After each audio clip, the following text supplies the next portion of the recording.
Yeah, this is an audience from hell and back. This is the Wisdom Chambers Youth Review for this beautiful, warm Friday evening.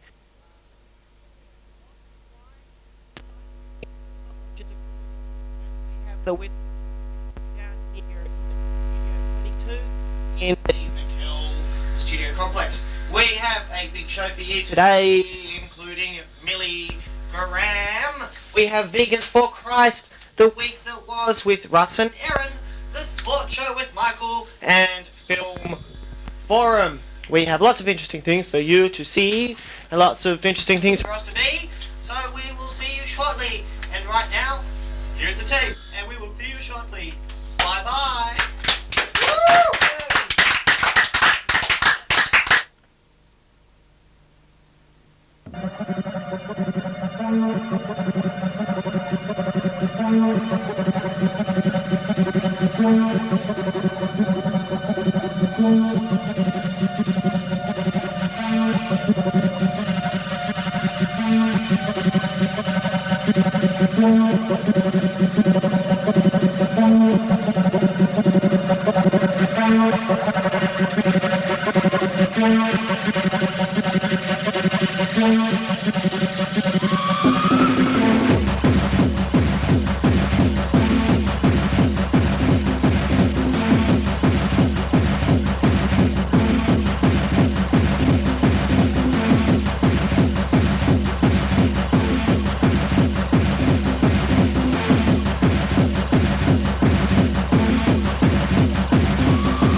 Because this is Milligram. Thank you.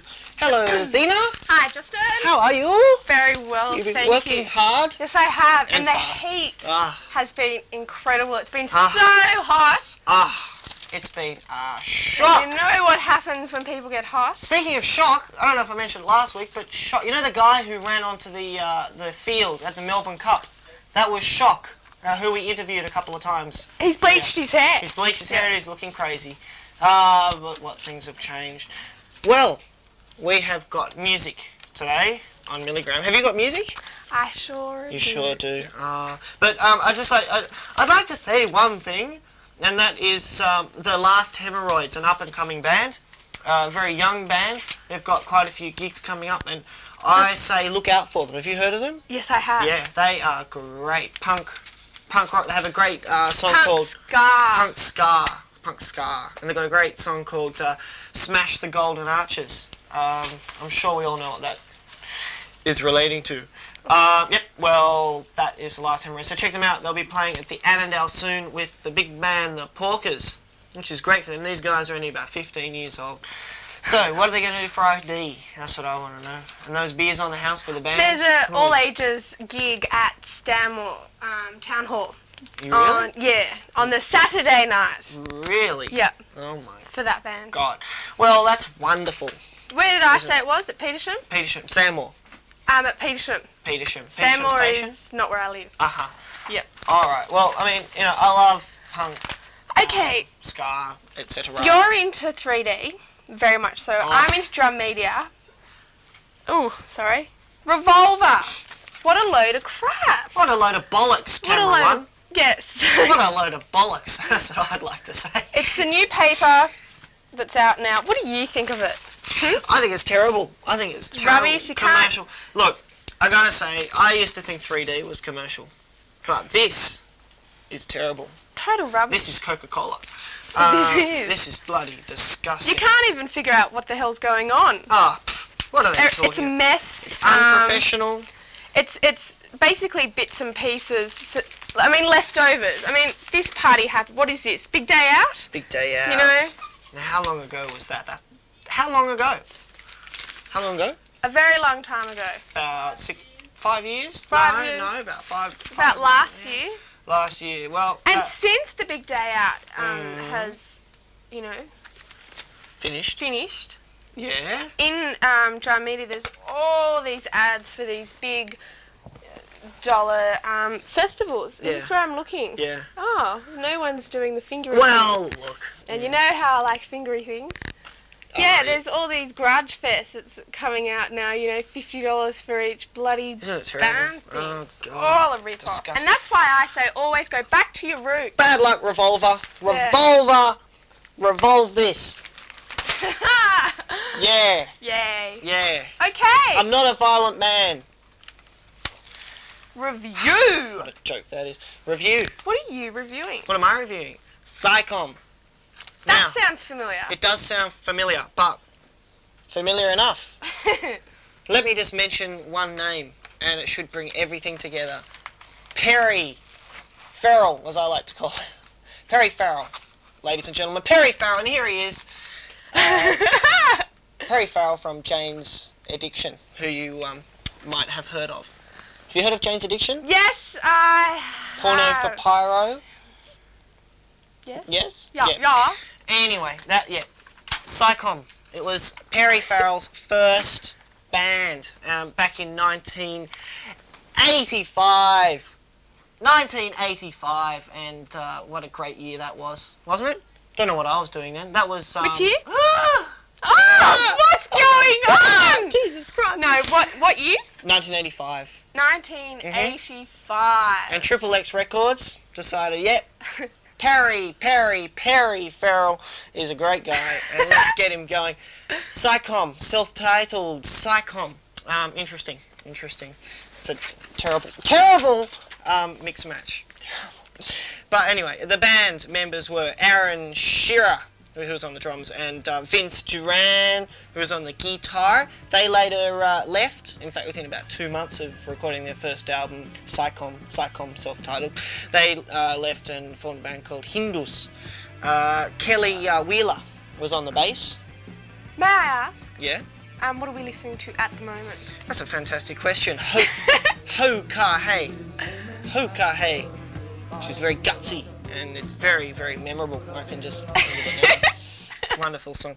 Very strong bass line. So yeah, thank you, Mr. Kelly Wheeler, for your bass influences there.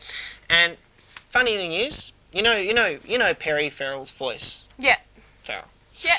Yeah. Very distinctive. Farrell. Well, he actually did not have that voice when he first started. It was deep. It's due to alcohol and Don't drug know what abuse. it was. Don't know what it was, but maybe his balls got squished. Maybe. That always helps. Yep. But yeah, actually, because he's got a very strong voice, sounding much like Joy Division, as a good friend of mine pointed out earlier today. And that's track number 1. Hookah Hey. Yep. And interesting bootleg album of Psychom. Was released in 1986, and you can still get it now. Unfortunately, they titled, or they believed that this Psychom was the name of the album, which it is, but they thought it was done by Jane's Addiction, so it's got it on the CD cover. Jane's Addiction, Psychom. But it hasn't actually got Psychom, it's got Psycho. Anyway, just some warp typing errors there. Track number 3, Ziola, very ambient. Yet powerful Carol IMAXs, and it's the first sign of Perry Farrell's infamous screeching. No, it's not really. Sort of wailing song. But soul. City of the Gates, which is track number 4. Brilliant guitar playing, and very, very, very convincing, strong vocals. Again, bringing in that fantastic Perry Farrell vocal tone. Yeah, that's where he hit it with City of the Gates. And inspired by The Cure, I believe, and you will notice that, and perhaps a little Smiths as well. So I really got into this. Psychom, single album, only album, Psychom, self-titled, Psychom, one of the best, better than Jane's Addiction. And I'd like to finish on that note. Excuse the pun. Okay, well, another band that's apparently is being influenced by the Smiths. Yeah. As you just said. Uh-huh. Is the Sundays. Happy Sundays. No. Now, Sundays is in after Saturday. Excuse me. Can we get a close-up of that? And the first song you're listening to now is You're Covering It. I'm covering it. Is Here's Where the Story Ends. Now, if you're the type of person that's always up on Saturday night around 3 o'clock in the morning watching Rage, you would, of course, have seen this film clip, because everyone hosting Rage always plays this film clip, because the Sundays are very, very special. To me and for you. Yes. Yeah. Okay, this album this is called Reading, Writing and Arithmetic. Now, in 1989, it was actually, which song was it that, the second song, which you're about to hear, Can't Be Sure, is the first song that they produced. Good. And third song which they produced. And it had a lot of excessive notice from the media people and radio listeners. Here we are. Anyway, their music is, as you can hear now, is delicate and it's flawless. It's very beautiful. You know, it's unlike anything you've seen or heard before. No, it's not true. They very much like the Smith guitar, and they a lot of direction tonight because the heat is affecting me. All these lights and everything like that. That's why I wish I could hear what you're hearing now, the Sundays, because it is very relaxing. And Harriet's voice, she's very beautiful. It sounds very similar to the Cocteau Twins. Cocteau Twins band from the 80s. Okay, so let's see. Their label was Rough Trade. Now the album came out in 1990, but and it had great success, and even Rolling Stones magazine quoted. Wonder where it is. What did they quote? Best foreign newcomer in the Rolling Stone magazine, and that was great. This is in 1990. However, their label wanted them to produce another album shortly after in 1991, but apparently they're slow songwriters and they didn't even have any music for their B-sides. Now, we've waited like how many years? So many years, and this week I've been hearing Harriet's voice. Yes, the Sundays have yet again produced another album, so it'll be coming out soon. I'm not quite sure what the song is called. Does anyone know? Caroline or anyone? Oh, you do? Do you know? No. Well, listen to Triple J and you'll hear more. That was good. Yes, but the third song you're listening to now is my favourite, You're Not the Only One I Know. And, you know, this isn't for freaky gothics. This is for beautiful people, you know, like me and you, the listener. Very relaxing, and I love the Sundays. And you know, it is called the Sundays, and read into that. Sunday, God, relaxing. I'm doing a terrible job, aren't I? But never mind. The Sundays. You're doing a great job. Yes, thank you. No, you are. Thank you. No, that's all I've got to say, because I don't need to say anything else, because you can listen to it and, you know, the feelings are inside you. I don't need to express anymore. Do I? Do I? Audience? No. Perhaps a tad. Oh, okay. Well, there's my sad attempt at my review. Okay. I thought that was beautiful. Thank you very much. I thought that was beautiful. Just go away. Okay, look. Oh, God. Milligram. It's becoming a smaller and smaller, insignificant piece of cheese. Now, if I can awake from my dilemma and get energetic and put my thoughts together, I will go to the Annandale Hotel tonight to see Quadbox. Yes. Quadbox? Quadbox, for the cool, fresh flavour that lasts and lasts. Can we get a close-up of that? Because I really like the idea of a Pepsi can with Quadbox on it. And who are they playing with? They're playing with, well, I mean, of course, Dog Boy. Oh! I hate Dog Boy. Do you? Oh, and Cretins. That's fabulous how you can read inside out. Puddle? Back to front. Cretins Puddle. Oh, here we go. Oh, there we go. And that's at the Sando. Oh. At the Annandale is the Underground Lovers. You can see the Underground Lovers tonight. Oh, no, Friday night and Saturday night. And if you want to chill out on Sunday night, go to Bazooka. And it's a teenage angst special. It's always a special, isn't there? Yes. Trying to get you in there. Yes. I mean, does special mean for spaz? Special? Special means. Special. Jesus and Mary Chain, Radiohead, Sex Pistols, and of course Morrissey. I guess I'll see Caroline there and everyone else. I hate Morrissey. There was a special on Morrissey about 3 weeks ago. I've upset someone in the audience. Alright, well, enough of us, and on to something new. And that new thing is, of course, a tape. Am I correct? Is it a tape? Yes, of course it is. And it's going to be a marvellous tape. So stay tuned for Wisdom Chambers Youth Review. And you will see Milligram next week. Thank you very much. Bye. Bye.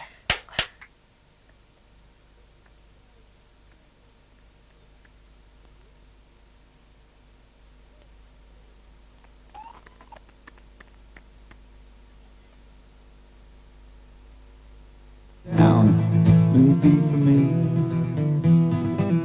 I've had my share of drunken bars and one night stands, sickly smell of cheap perfume. Played my guitar just to make a buck or two. Can you get it together when you're lonely?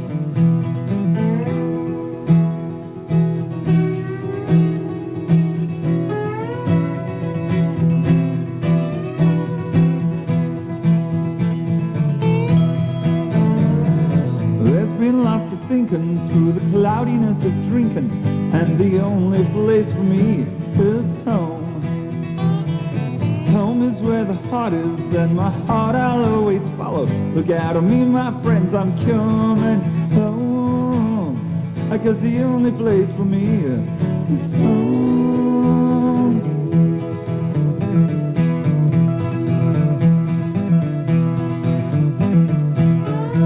Telling tales about the homeland, it's bound to get you through.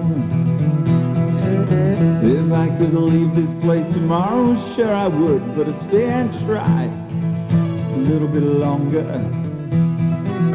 Another town just as pretty as the last as we drive the Trans-Canada Highway.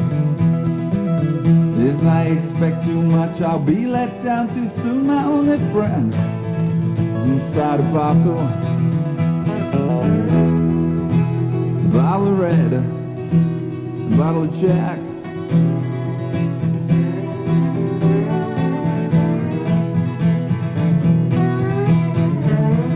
There's been lots of thinking through the cloudiness of drinking, and the only place for me is home. Home is where the heart is, and my heart I'll always follow. Look out on me, my friends, I'm coming home. Because the only place for me is home.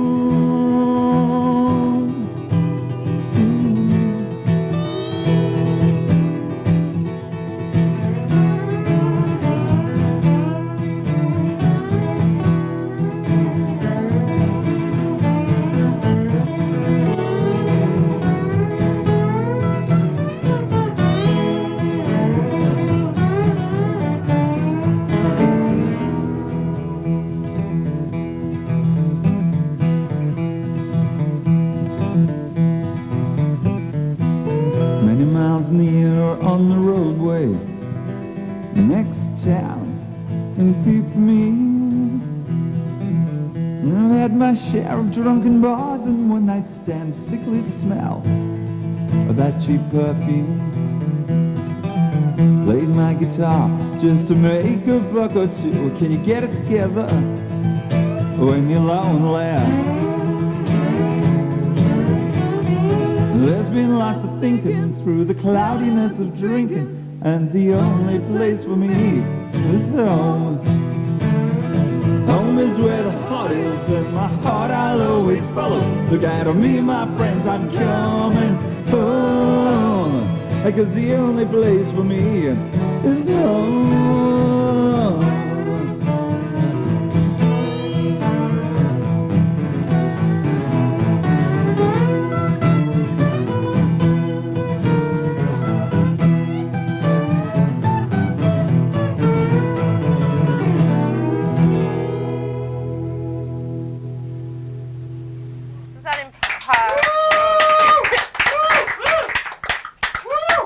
welcome to yet another episode of Vegans for Christ, and today I needed a bit of help because I'm moral support. I'm feeling really sad, but that's what this episode's about, sadness and having no reason Depression. to live.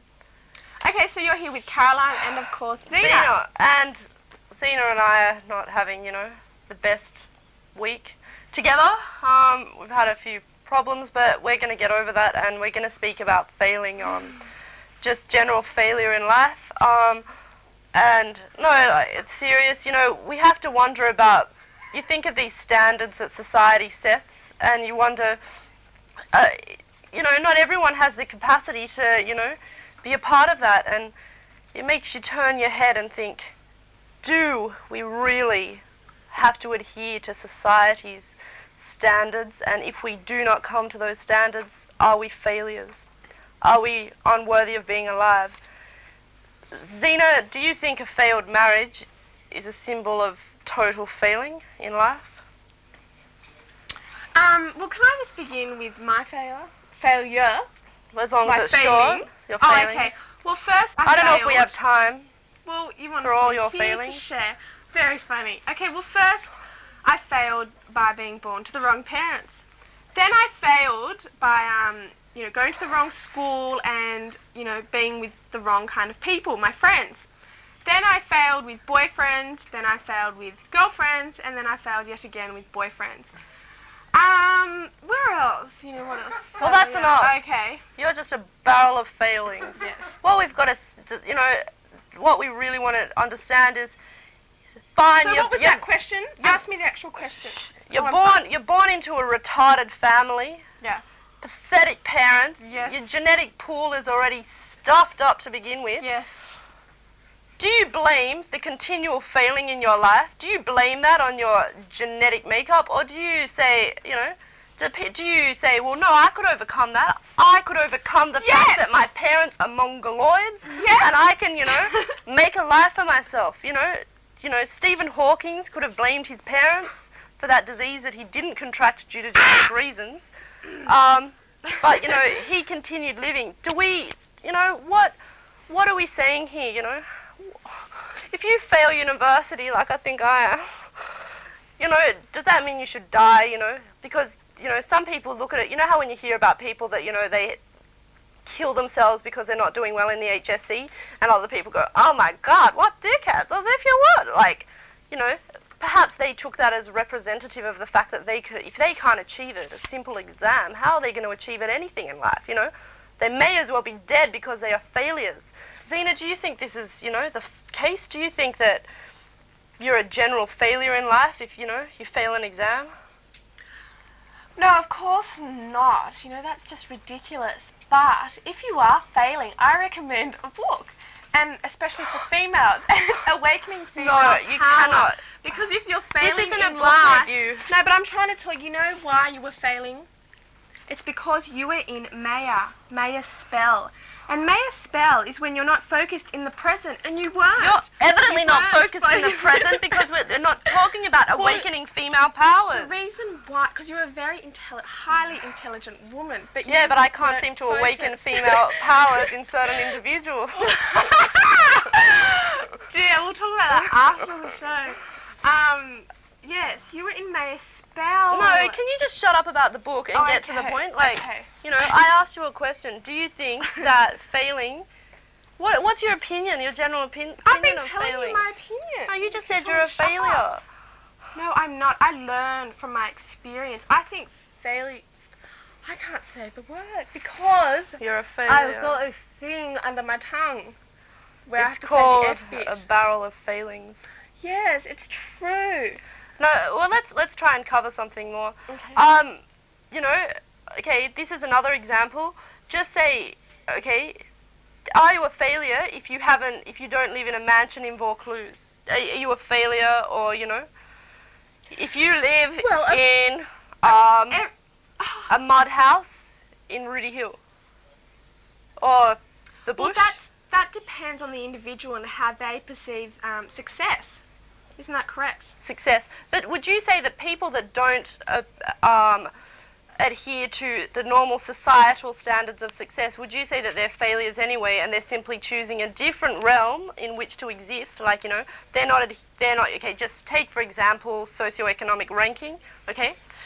Would you say that, you know, if you're not really rich, you're a failure, and those who aren't rich and saying, but I don't mind personally, are just saying that because, you know, they're opting out of No, well, yet life. again, it goes with the individual, because some people are more spiritual than others. So the ones that aren't rich are generally tend to be more spiritual because that's all they've got left. Generally they've failed at making money, and they've reverted to religion or spirituality. That's true, and then that's where they get their happiness from. And then there's all those, can I say bastards, they've got a lot of money, and that's what makes them happy. What about bastards that have money and, you know, just say, believe in the philosophy of the I Ching? Do you think that philosophical people are more justified when they're rich? No, because as you get richer, I believe you should be spreading it with people that are less as more poor. Failures. You should spread your success amongst the failures. Yes. I personally believe you should hoard your wealth, hoard your success, hoard your philosophical ideas, and make sure there's distinct divisions between those who succeed and those who fail. But failing is the highest degree of learning, of no, intelligence. it's not. That was made up by a loser, a failure, a nobody, some scummy piece of crap. Like you at this point in time. Shut up! I'm trying to, you know, get around the issue. Yeah, so basically, you know, if you feel in life as though you are failing, it's best to either not fail or end it right away, because, you know, get into religion, get into meditation, yoga. For all you religious people out there, it's a joke, it's a lie. Get into awakening your female power, even if you are a man. Okay, Zena, that's enough. You have to, you know... I've got another book, I think you have to... Do you mind? I'm about to tell people the meaning of life, and you're shoving books in their face. This is why no one understands the meaning of life, because as soon as it comes along, there's someone to silence it. That is why the world is the way it is. If you are failing, you either have to decide what level of achievement you want to achieve, and if not, become a factory worker, because there's nothing else that you are good for. I think that's all I have to say. Zena, do you have anything to say? Yes, I do. I generally feel if people are failing, that's because they're abusing their body, they're taking drugs, they're not concentrating, they're not being where they're supposed to be in life. You know, you're abusing every and that's why they're failures. And that's why you fail, and it's your own fault. Yes, your fault, and no one else's, so... Well, we shouldn't really be saying it's your fault, because there's one Vietnamese girl who's 12 years old, and she hasn't yet begun living her life. How are you? We'd really like you to come down one day, because you're our only viewer. We've failed. Never mind, because she can always get awakening female power. I would like to say that... And she obviously isn't made of Can you look? Can I just say, this and book... I'm sure she has a lot of integrity. Failing is what gets you with that book. Next time there's a book on this segment, it will be a book I choose, and it'll be a good book. Because your books are full of shit. Your books are unworthy of reading. That is your opinion. This is opinion of a failing. This is the last time I have a on the segment, unless I can silence them immediately. I want a button next time next to my hand that can switch off whoever's with me, because I really need to dominate the camera. I just can't. Teamwork is not in my whatever. Anyway, I think, you know, I think this is about it for tonight. We've all failed. We all should die. We've all failed. We all should die. Next, we all fail, and we all should die. But that's about it. Thanks, Zena, for coming on the show. You're welcome.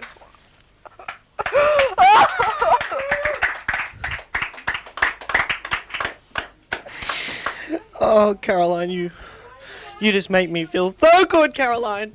Now get off the set and get out of here, because I just don't want to see you no more. Man. Vegans for Christ, you can see Caroline. Oh, gee, she's a very troubled girl, isn't she? But some other troubled girls, the Spice Girls, they've decided to sack their manager. Simon Fuller. And why? Because he's earned them a hell of a lot of money. In fact, just recently, a $7 million contract with Pepsi. Ginger, does anyone know Ginger on the Spice Girls? She has decided to take over the managing role. I'm sure she's going to do a great job. She's such an intelligent, wonderful girl who's got so much to offer. And her next step is Michael Jackson. She will be managing Michael Jackson. So good luck to Ginger. And, well, that's what happened in my week. What happened in Russ's and Erin's week? That is the question. You tell me. Russ? Russell? Yes. Russell! And Erin. The week that was. Thank you. Bye. Where are we? Two. Where's our table? We have no table. Spontaneous. We can't work tonight. under these conditions. We have to wing We've it. turned into superstars. Or so we think. I've We need a walked off table. the set once. It's not Please. good. Oh. Look at this. Thank you, Belvedere. Sorry, I've been watching Does he Bird have a all week. limerick? Do you have a limerick for us? No. Okay. Sorry. We'll get serious now. Okay. Because this is a hard-hitting The news week segment. that was. The week that was. A lot of people actually rely on us to deliver the news. We're like the Brian Henderson and who else? Roger Clemson. Roger Clemson of Redfern. We tell you what's important and what tell you you what's need important. to know. Well, what's really important this week is the Barbie Girl song. It's no, it's serious. Serious, cutting-edge news Serious. story. It's been found to contain too many sexual references for young children to listen to it. So That's right. that's according to a group of parents in England. It's always England, isn't it? It's England. We have a lot of sources in England, stiffs. and they send us all the good stuff. That's right. Because they're so pent up over there. That's right. There's another story. Another from one London. from London. You can take this one. From Hugh Asquith, our source in London. He's our man on A the very spot. very interesting story about 20 models, fashion models in London, who walked out in protest over having to wear 15-centimetre stiletto heels. They walked out. It was too dangerous. Right, they walked out. They'd and had they walked enough. out well. They did. They glided off the Strutted. catwalk. They glided. But they came straight back in when they heard about the $2 million insurance deal for loss of limbs and life. So obviously... How would you lose a limb walking around in stilettos? Or lose your life? Have you seen how There's a lot skinny to their that. legs are? Yeah, They I could suppose. just crack in I half. suppose. There is a lot to that modelling business though, isn't it? It's tougher than it looks. It is. Walking up and down a board. Yep. Spinning around. Takes a very special kind of talent. Yeah. Similar to that We should have a fashion show prostitution here requires. sometime. Could be good. Oh. And from Jerusalem, is that Ahmed El Ahmed? That's the one. That's our man He's a good in guy. our man in the holy city. Yeah. According to Dr. What is this? Magnani. Magnani. Dr. Magnani. Jesus was not the son of a carpenter as commonly thought, but the offspring of a comfortable middle-class Jewish family. What a discovery. How does he Impeccable know? sources. Yeah. An Where old does he find family that from? friend has actually told him. No, I believe it. I believe it. I'm going to have a word to Ahmed. He can't be giving us that sort of crap Ahmed, anymore. he's delivered the goods again. All right, now for a new segment. We've got the week in trash. Now we've got this week in history. This is something that happened this week in 1859. Right, Yes, there we go. this is for the kids. This is something to learn. 1859, the world's first trapeze act was performed by Jules Leotard. This is serious, and it was performed without a safety net. Very scary. And the body-hugging costume that he wore was later named after him, as you might have sort of worked out. But that was the week in history. I hope that worked. It'll be back next week. With more historical segment, facts. What about the week in birthdays? You know who was born this week? Who? Chuckles. Charles Manson. Yes. Born on the same day as Neil Young. Really? Very distressing. Very distressing. That is distressing. Now, Adam West. Sorry, we're just having to yell it out a bit louder. We'll get ready there. Do you want to talk about something else? Adam West? Adam West. No, we're actually waiting for something at the moment. Oh, folks. okay. We're waiting for an effect. Here we go. Some reassuring news. Yeah, we'll be coming back to Adam West in just a coming back moment. to Adam West. There we go, Adam West. Adam West. Remember Adam West? He played Batman. Remember? Dusty Angles. Anyway, he was at a comic book convention in the USA during the week, and yeah, I've got here the caped and cow icon. That's right. That's pretty good, isn't it? But anyway, he's trying to deny that he and his TV sidekick Robin were not playing a gay couple. That's pretty hard to dispute when you got guys running around in leotards. With their underwear. Underwear on the outside. It's pretty dodgy. A young guy, an older guy. That's right. You know, always hanging together. out, living together. Quick with no one but Auntie. To the bat pole. And Alfred, you know. Alfred was dodgy. Alfred was a pedophile. And they had all very suspicious kind of villains. But he goes on to say that people can imagine whatever they like people can imagine whatever they like about a fictional relationship between cohabiting crime fighters. Special effect. Pow. It says pow. We worked hard on that. If you ever watched Batman, you'll understand. Well done to the boys in effects. They put in, and girls, they put in a lot of hard yards with that. Crap. We've got 2 pages to throw now. Yeah, we'll throw that one up there. And hit the light and the place will catch fire. Excellent. Speaking of fire, our next story has got nothing to do with... Oh, yes, it has. It does. It was a good segue. You blew it. You blew it. Sorry. What is our next story? The smart aleck insuring a box of cigars. Yeah, this guy in...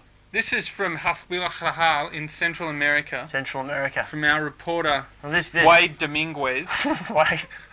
Who's told us that... I haven't met Wade. Haven't you? No. He's a good man. Well, he told us about this smarty pants that insured a box of 24 cigars for $15,000 against fire. Then what this smartass did, he smoked the cigars and then he claimed on insurance, saying that they'd been lost in a fire because, you know, the insurance policy didn't specify in what sort of fire they would be lost. So they had to pay up the 15 grand. Mm-hmm. But then the insurance company came back and charged him with 24 counts of arson. And the guy got sentenced to 12 years in prison. That's right. Sucked in. Was anyone listening to that story? It's pretty funny. It's a great story. I don't think anybody listened to that. Oh, come on, it was a great story. Who was that reporter again? Wade Dominguez. Wade Dominguez from Central America. Well done, Wade. I'm a member of the death squad. Speaking of Wade Dominguez, Paul Weller has been... one of our favourite rock and rollers. One of our favourite rock and rollers. Was in a bit of trouble during the week. He spent the night in a cell in Paris after he trashed his hotel room. After he complained, he had a disagreement about the bar closing time at the hotel, and so he trashed his room. I think that's fair enough. Quite understandable. It's fair enough. Especially in Paris. Yeah. Of all places. Who brought us that one? Was that Arik? That was Arik. Arik! Our reporter. How you going? How do you say how you going? He's great. Je vous salue, Marie. Plein de grâce. Listen yet. Big story from Tokyo. Tokyo. Where's that? Sorry, I know where Tokyo is. I'm just trying to find a thing on the page. It's the capital of Japan. Tokyo. Oh, right, yes. This story. I'm sorry. Great story. I've got London written up here for some reason. Fantastic story. This one's from, what's the name of our reporter? Tokyo. That's one of the Nintendo brothers. I can't remember which one. One of them, though.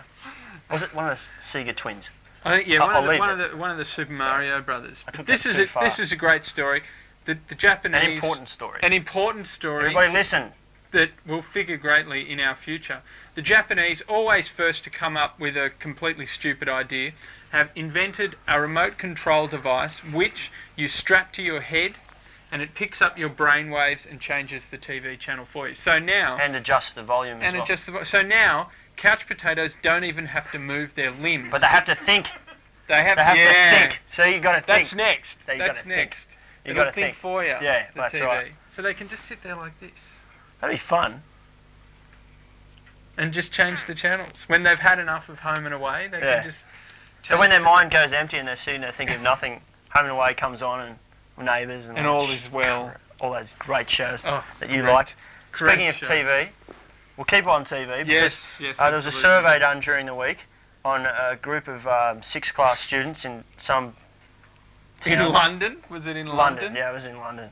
And no, it wasn't in London. No, it's Australia. It was Australia. Excellent. It's Australia. Keep it local. Now you want to talk about these responses? They just had one word. One word responses from a group of 6th class students. The response to bullpit. Insulting. The response to aggro. Really good. The response to mash. Clever. As if they'd say clever. As if they get the jokes in MASH. The response. Please. I think this is the best response. The response. Which, can I please have a close-up? The response to Don Burke. Sucks. I agree with that. But then, all credibility was thrown out the window when 70% of the class said they were big fans of Cracker. Cracker. Oh, bullshit. It's true. 6 class. If it's on this in this folder, it's true. I don't make it up. Home and Away. Oh, Home and Away. Yeah, we missed Home and Away. Should be cancelled. I agree with that. That's crap. I must say, a bit of news which isn't in there, but which I read today. I'm currently reading a book about one of your favourite actors, yes. Mel Gibson, one of the most subtle and downplayed actors there is. Read in this book, he actually had a fling with Pippa from Home and Away. Oh, crap. It's true. It's true. Oh, get out of it. It's true. Gonna jump, Raj. Anyway, sorry, it's time for the Week in Trash. Oh, the Week in Trash. The Week in Trash. We got a big Week in Trash this week. We can get a close-up on this magazine. It's hang on, they're not ready. Don't get it now. I'll just have a bit of a spiel about we'll That's talk about Life. the weather. No, I'll talk a bit about the magazine. That's Life. Been out now for about 40 to 50 years, I think. It's a great. Sold as many copies. It's a great Australian publication. It's only $1.80. And it's, you can buy it, like all good magazines, in supermarkets. And basically, that's where you find your best ones, just before you get to the counter. An impulse buy. Yeah, and this magazine is great. It's nearly all just crosswords. There's no hard-hitting news at all, but I'll find some. See? Crossword, a typical. But this is better than most magazines because you don't just sit there like a dumb shit and do the crosswords. You fill it in and then you send it away, and you can possibly win a date with, no, not really, a car and stuff. But it has a few hard-hitting items, and of course, for viewers and fans of CTV, the most interesting aspect of That's Life this week, if we can get a close-up on that, please. One of our old friends from CTV, Mr. Lewis Williams, star also of Heartbreak High, and as the title says there, hi there, big boy. Lewis, to my knowledge, is still a heterosexual, but he looks good. He's modelling the clothes and he's cutting a fine figure, as you can see there. So I think that's reason enough to go out and buy That's Life. It's only $1.80. It's full of garbage, but it's got some nice pictures of. I can think of 1,000. Other ways I'd spend $1.80, except for this issue. This is a great issue. It's cram-packed with it's great stories. It's great stuff. Problems facing today's teenagers, hilarious kind of stories. Basically, it's all just competitions. So much information. That's life. Such a small price to pay. Absolutely. Anyway, we better go. That was no more information. I've got nothing. I've got nothing else. Oh, it was a big week. It was a big week. Big week. And look, we're going to see you next week on the week that was. Goodbye. Bye. That was the week that was. The week that was it? Yes, it was. We'll be back next week. Oh, no, actually, we can't go yet. There's more. There's something that we forgot. There's something that we forgot about the Spice Girls. Oh, yeah. You want to talk about the Spice Girls. It's been confirmed. The Spice Girls will be in Australia. We're winging it, folks. January the 8th. All 5 Spice Girls will be out here for the premiere of premiere of Spice World the movie, which will be on at the Hoyt Centre, I believe. And in even more crucial news, the week that was, we'll have a reporter at the premiere. That's right. So we're probably off the air. Wade Dominguez is coming all the way from where was he? I don't know. But he's coming out anyway. We may be off the air in January, but if we're on air, we'll definitely have some stuff for the Spice Girls. If we make it back. That's right. If we make it back. And anyway, that was the week that was, and we'll see you next week.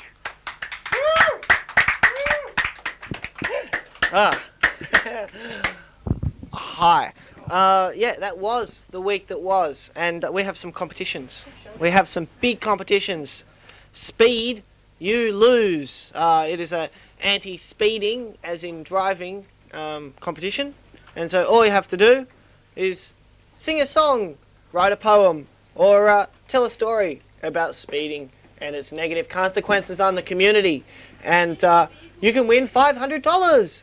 And all you've got to do is send your poem or story or whatever you may have to Speed You Lose competition at Auburn Council, PO Box 118, Goulburn. Auburn 2114 by November the 17th, and you can win $700, and it will be posted up all around the world, Australia. There's another competition, a Loud postcard competition. It's a postcard competition, and you could win yourself $200 just by putting together a postcard of sorts. Pick up your latest 3D World magazine for some more details. But, yep, you've got to get it in by the 28th of November, 1997. And that's competitions for this week. And I'm feeling a little competitive, and I'm sure that Michael is too. The Sports Show. Thank you. Sports Show. Yeah.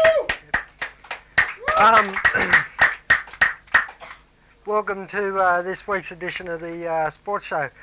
First up, I'd like to mention the rugby union. Australia and Argentina played in the second test down at Buenos Aires, and Australia lost their match 18-16. Argentina came out firing, and they played really well. And after 8 minutes, 4 minutes of the game, Argentina were up 8-0 from a penalty goal and a try. Australia didn't play very well, and Argentina gave it to the Australians. Ben Choon scored a really good try 4 minutes before the first half was out, and Australia led for only that time in the game. Argentina came out in the second half and played well again, and they won the match. After an hour after the game, the Argentinian players were really happy, and they've cancelled their game against New Zealand that was supposed to be played next year, and that the test will be played this weekend on Saturday morning, I think, on the 7 Network. So watch the match. Hopefully Australia can win the match. And it was Australia have never beaten Argentina in a test series over there or here, and they are the 10th best nation in the world. The Australian coach Rod McQueen earlier in the week said that he wasn't going to make changes, but pressure got to him, and he has made a few changes to the test team. Hopefully Australia will win, and good luck to the lads. Next up, I'd like to mention Rugby League. Australia and England played in the second Super League test, which Australia lost that match as well, 20-12 the final scoreline was. Great Britain came out firing and never let up. From about the 4th minute of the match, Paul Newlove did a great tackle on the Australian captain Laurie Daly, and Paul Broadbent, done a great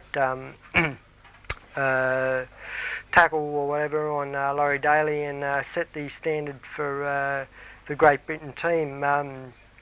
Gordon Tallis got sent off in the 64th minute for holding a player down, and the Australians looked very unwell, like their players were. Great Britain came out firing, and the Australian players didn't handle the pressure. They've got an inexperienced team, a lot of the players, and I actually do think that I'd rather pick a more experienced team than a more youthful team. I think youth experience is better than youth, and a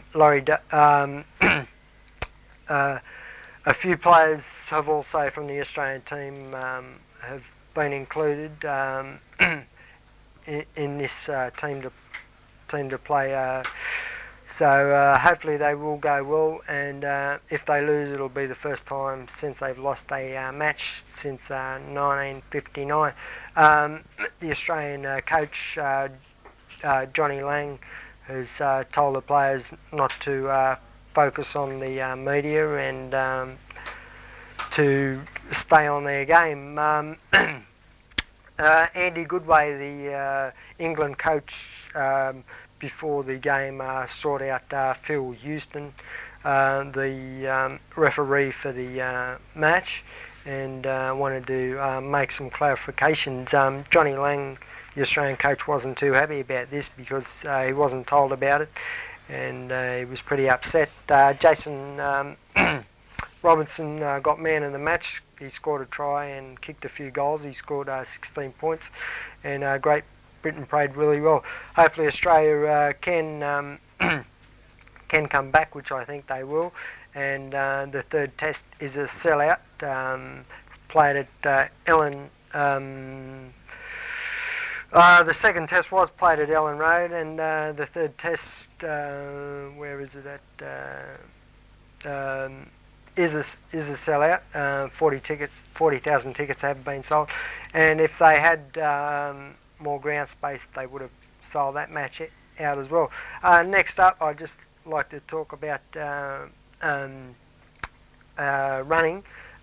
This week, Kathy Freeman was asked by the Aboriginal elders in a letter to boycott the Olympic Games, so they could make a stand on how they're being treated and all that.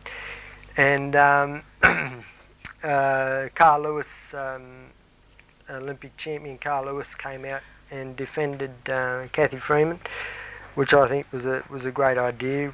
She said she will be running in the 2000 games, and I would have gave her exactly the same advice. I think that if you sit out on the sidelines and don't stand up, you don't get anywhere.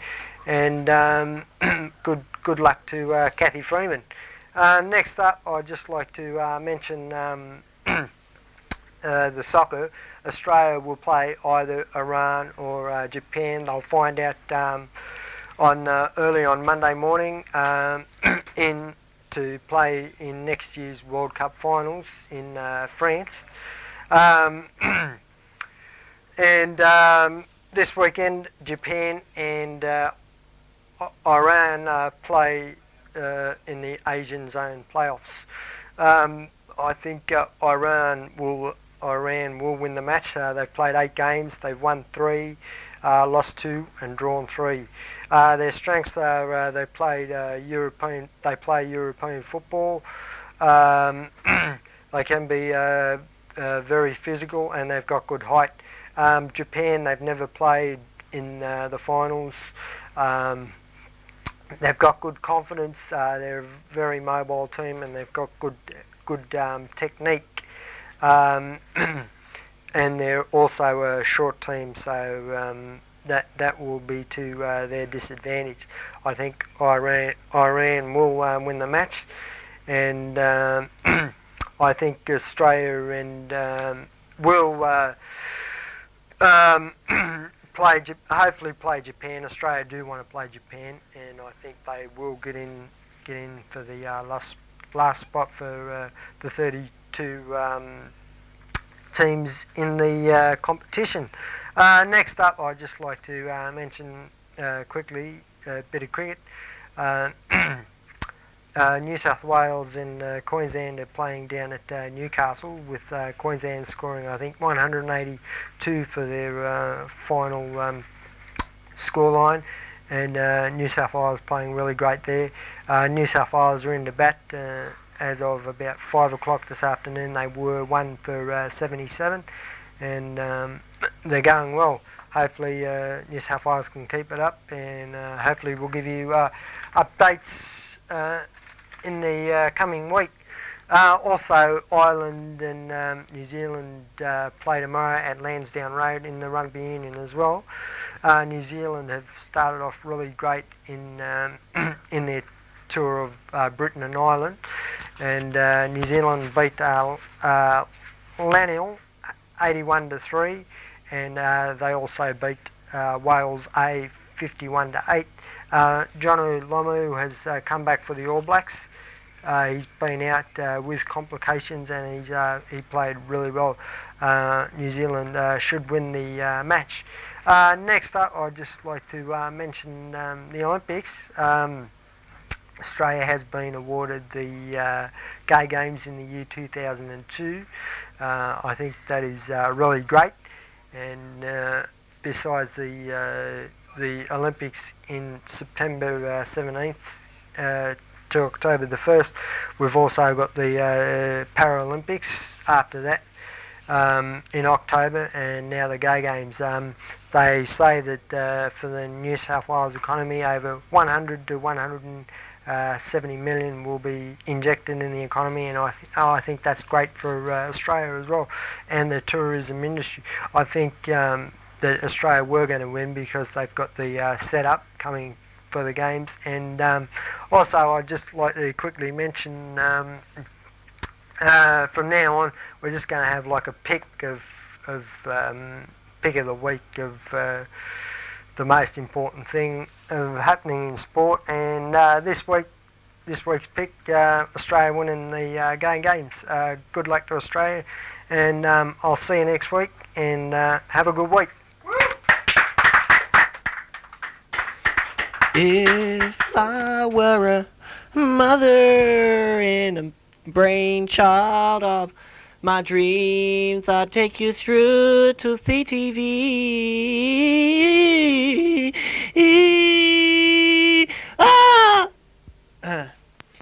Hi, and welcome back to Wisdom Chambers Youth Review for... Oh, wait! No, that was the sports show with Michael. Thank you, Michael. Thank you. A round of applause for Michael. Yeah. Alright, okay. Do you ever feel a little vain? I do. Quite often, in fact. But, listen, to cheer yourself up, go to the Glebe Street Fair, which is this weekend. There's going to be DJs and performances and actors and painters and stalls and food and music and anything you could ever want. But that's another story. There's also another little festival coming up. It's the Surrey Hills Music and Arts Festival 97. But it's interesting to note where this festival is going to be. The Excelsior Hotel, the Hopetown Hotel, the Bat and Ball Hotel, the Cricketers Arms Hotel, Strawberry Hills Hotel, and the Carrington Hotel. Well, I know Surrey Hills like their beer, but is this really a festival? I don't know. I think it's disgusting. I think it's disgusting. It's the only place you can have a festival in a pub, drinking your... Oh my God, the door's open. I'm yelling out here to the world. In a pub, drinking your beers and yelling out to the world. The world with your musical expertise. But listen, enough of me. Erin with Film Forum. Thank you, Erin. Bye. Thank you, Justin, and welcome to Film Forum for another week. Two films to talk about tonight, two totally different films, two totally different opinions of them. I'll start with a movie called Air Force One, which starts next week, but I was lucky enough to see a couple of ages ago actually, so I'm a bit foggy on this film, but it is a good one, so I remember it quite well. If you've been on Oxford Street, I'm sure you will have noticed the enormous big billboard that's kind of plugging this film. So it's big film, stars Harrison Ford, everyone's favourite action hero. Is directed by Wolfgang Petersen, who directed the fantastic film with Clint Eastwood in The Line of Fire. And in this film, Harrison Ford plays the President of the United States.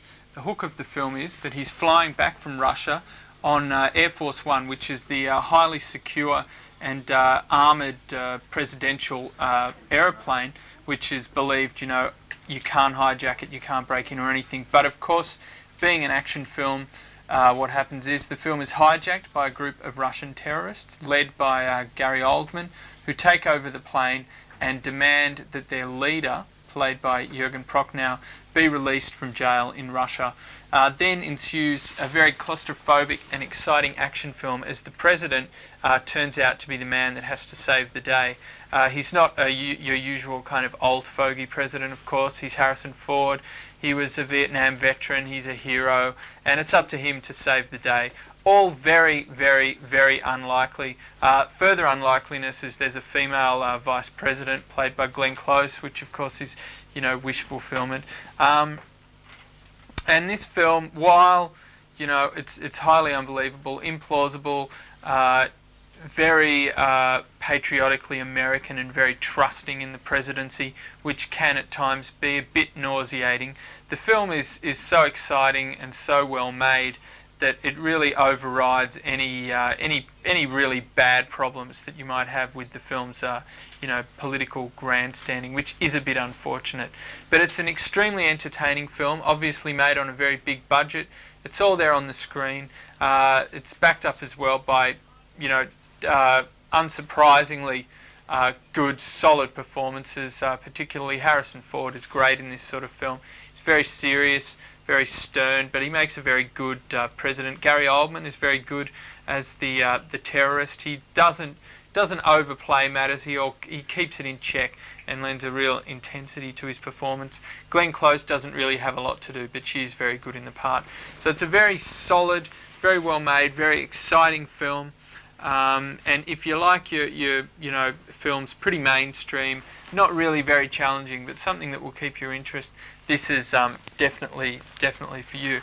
And it's probably one of the better blockbusters to come along in quite a while. It's nice to see a big action film that's not tongue-in-cheek and kind of parodying itself. This is a really serious action film, which is nice to see after films like Con Air and Face Off, which were a lot more tongue-in-cheek and humorous. So this is something different. It is very good, and out of $12.50, I will give this film $10.50. It is very good. If you're a Harrison Ford fan, you won't want to miss it. Same for Gary Oldman fans. So go and check it out. It is very good. It starts next week in Greater Union Cinemas. Should be pretty easy to find out where that one's on. Another film I saw a couple of weeks ago, which has actually started yesterday in cinemas everywhere, is a movie called A Life Less Ordinary, which is the third effort from the team which created first Shallow Grave, a very nasty, edgy little cult film out of Scotland. Then the guys that made that, the producer, writer, director and star, Ewan McGregor, really went supernova when they made the film of Irvine Welsh's novel Trainspotting, which was I think the second most profitable film in England after Four Weddings and a Funeral. It was a huge hit here, made a big splash in America as well.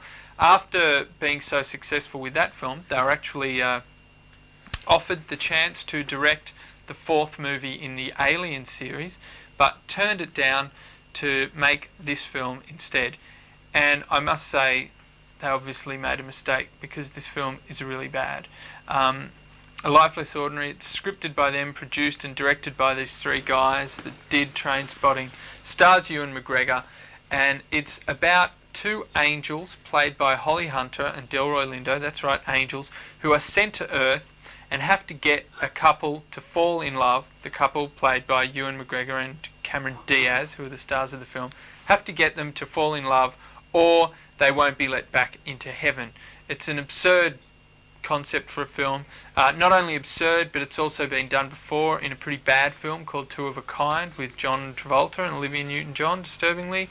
And it starts out as the angel story, but then it just becomes the story of Ewan McGregor and Cameron Diaz. He's a Scottish janitor working for a big company who's fired, and then to get revenge kidnaps the boss's daughter, played by Cameron Diaz, who turns out to kind of really get into the kidnapping scheme and takes over the whole operation. This film, I must say, I have absolutely nothing good to say about this film whatsoever. It's the worst film I've seen this year, and probably one of the worst films I've seen in my entire life. I thought Conspiracy Theory was bad, but this film is much worse than Conspiracy Theory, and much worse than My Best Friend's Wedding. I thought they were pretty bad, but this film really takes the cake. It's a classic example of filmmakers that have a big hit, and then everyone just wants to suck up to them, throws money at them and says, okay, do whatever you want. So naturally, they're not pressured by, they have no pressures at all. They've been given money to do whatever they want. So, of course, they don't come up with a great project, which never happens. They come up with something that they've said, oh, we've got all this money, we'll just do what we want. We'll come up with a very lame, badly written, poorly structured film, throw all our ingredients on top of it that everyone loves, and try and get away with making another cult sensation. But this film really falls flat in just about every area. The script is just very, very sketchy, not well structured at all. Basically just a big mess, which is not helped by the direction. They seem to just be remaking Trainspotting in America this time, and still applying British techno music and all the things that worked in Trainspotting, which frankly don't work here at all. Performances are uniformly awful. Even Ewan McGregor, who I usually like, is really bad, really overbearing, very annoying. Cameron Diaz, who I'm fast growing to really dislike, is terrible. Everyone sucks. It's a bad film, and there's nothing good about it at all. It's just dreadful. They say if you have nothing nice to say nothing at all. But seeing as I have to review this film, I have to. But it is really awful, and I haven't given a Boomerang Award for quite some time. I can't remember. The Boomerang Award, I think I mentioned last week, is an award instituted a long time ago on this show in honour of Eddie Murphy's film Boomerang, which was deemed by Film Forum to be the worst film of all time. Thus, when films get $0 out of $12.50, they receive a boomerang. So, I am giving A Life Less Ordinary 0 out of $12.50. It has absolutely nothing to recommend it at all. It's one of the most irritating and mind-blowingly awful experiences I've had in a cinema for a very, very, very long time. So this one gets a boomerang. I don't like giving boomerangs out, but sometimes you've got to do it, and unfortunately this film is copping one. So if you're, if you feel you have to see it because you're a Trainspotting fan, go ahead. But unless, there's something wrong with you, I don't think you're going to like this film. It is really, really bad. So that's all I have to say about A Life Less Ordinary. I just want to try and forget it. It was terrible. That's all I have time for this week. I'll be back next week on Film Forum to review, I think, a film called 187, which stars Samuel L. Jackson, a film I've heard a lot of good things about. So I'll be talking about that and perhaps a few others. So hopefully a few interesting films to talk about next week. I will talk to you then about those films.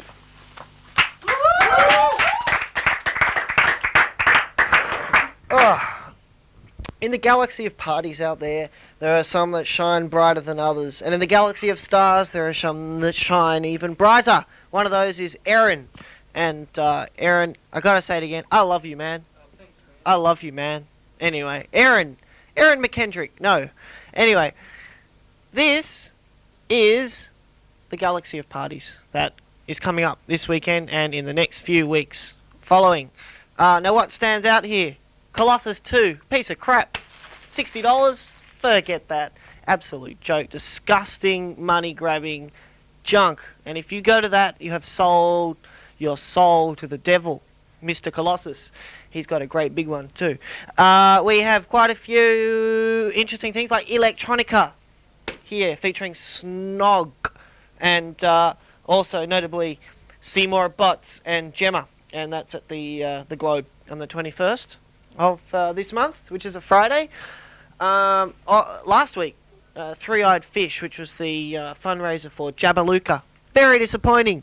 Very disappointing. No one turned up, and Jabaluka, the blockade did not go ahead, thanks to us. Please, the next, what do they call it? Revenue type funding. What's the word when you have something to benefit? Yeah. When you have a benefit, go to it. Because Jabaluka uranium mine. Who wants more uranium? I know I do. It's so much cleaner than coal. The acid faction wants you, baby. You. Yeah, go. Quite a few big DJs like Manson and Nag Champa and Biz E. Mantis Trance is another thing coming up. Talk about that later. Frigid Frigid next week. Big one. Sir Robbo, Hex and Sub Bass Snarl at the Dandy Theatre on Sundays. We have Levelheads 4, which is on this coming Saturday with Sub Bass Snarl and a few other DJs like Mr. Clive and DJ Crucial. And that's at the Palladium. And how much? $15? Sound very reasonable to me. Oh, coming up, Viva la Abattoir. Woo! Yeah, that should be great. Wow. Unstable terrain, blah, blah, blah. And there's also a great big party with Jester, and it's called Distortion. It's brought to you by Allergic to Acid. And that's going to be great, and I'll see you there. Bye. And we'll see you there. Bye. And that was my week in what's happening this week. Goodbye. See you soon. Hearing gong.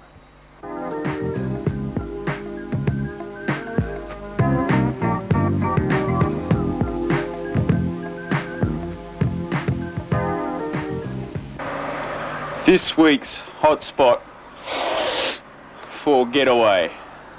We've got heaps of good places to stay. Like even Bob Hawke's sister's auntie's next door neighbour came and stayed here once. She did.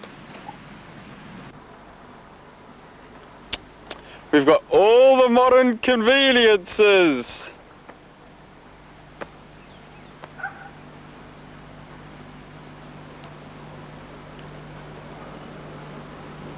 And there's heaps for the youngsters to do. Hey guys, can I hang out with yous? Guess so. Yeah.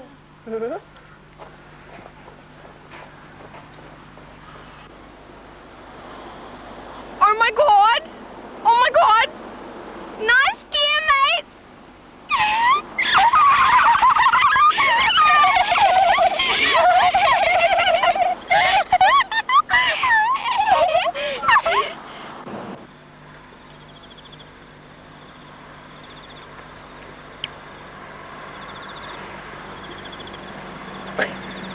Hey, baby! There are exciting activities for the adults too. Come on, folks, come on. And here's our historical grave sites. Over there, Bob and Marge, Bob and Percy, Jack and Bob, Marge and Bob again, and Bob, and Cyril, and Cecil.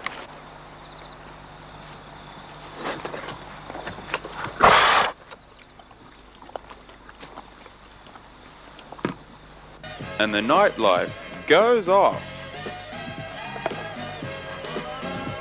59.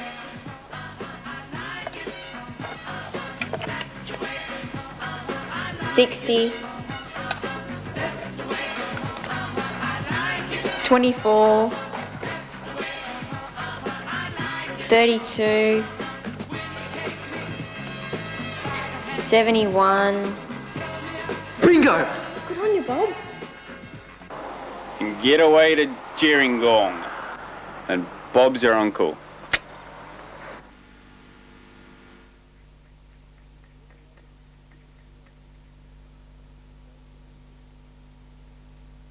WCYR is #1 for all of you sitting on the couch over there. Up your...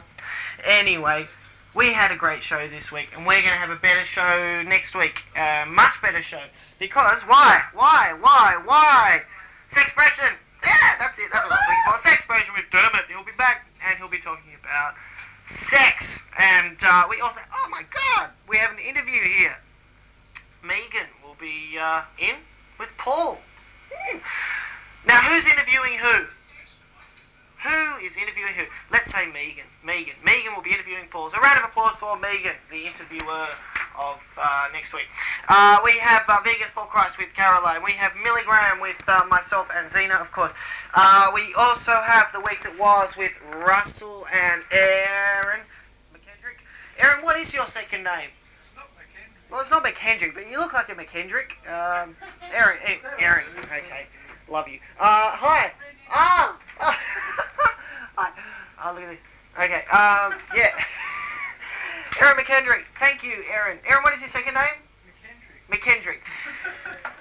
Film Forum, again with Erin McKendrick. We also have this sports show with Michael, MD. Michael, what's your second name? Jackson. Michael Jackson.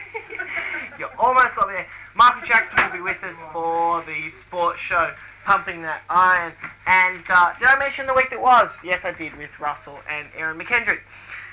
I'll be back, and thanks to you, we will be back, thanks to your generous donations each week. Donations can be made to P.O. Box CTV1 in the McKell building. And just make out the checks to Justin of CTV, and I will be very happy. But anyway, we'll see you next week. And this was the Wisdom Chamber's Youth Review. I will see you soon, and we'll see you next week, and bye!